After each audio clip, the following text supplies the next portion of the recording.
Cinema മേഖല ഉപേക്ഷിച്ച് കത്തോലിക്ക സന്യാസ ജീവിതത്തിലേക്ക് പ്രവേശിച്ച് 33-ാം വയസ്സിൽ മരണമടഞ്ഞ സിസ്റ്റർ ക്ലെയർ ക്രോക്കറ്റിന്റെ നാമകരണ നടപടികൾ മുന്നോട്ട്.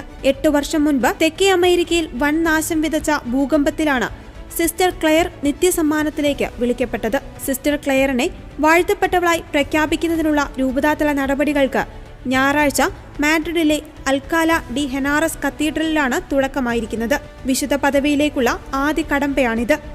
1982 നവംബർ 14 വടക്കൻ അയർലൻഡിലെ ഡെറിയിലാണ് ക്ലെയർ ക്രോക്കറ്റ് ജനിച്ചത്. ചെറുപ്പത്തിൽ അഭിനയിക്കുവാനും സുഹൃത്തുക്കളോടൊപ്പം കഴിയുവാനും അവൾ ഇഷ്ടപ്പെട്ടിരുന്നു. സെക്കൻഡറി സ്കൂളിൽ അവൾ സാഹിത്യത്തിലും നാടകത്തിലും കൂടുതൽ താൽപര്യം പ്രകടിപ്പിച്ചു. 14-ാം വയസ്സിൽ അവൾ ഒരു അഭിനയ ഏജൻസിയിൽ ചേർന്നു. 15-ാം വയസ്സിൽ ജോലിയിൽ പ്രവേശിച്ചു. ചാനൽ 4ന്റെ TV അവതാരികയായും നടിയായും എഴുത്തുകാരിയായും സംവിധായകയായും അവൾ ജോലി ചെയ്തു.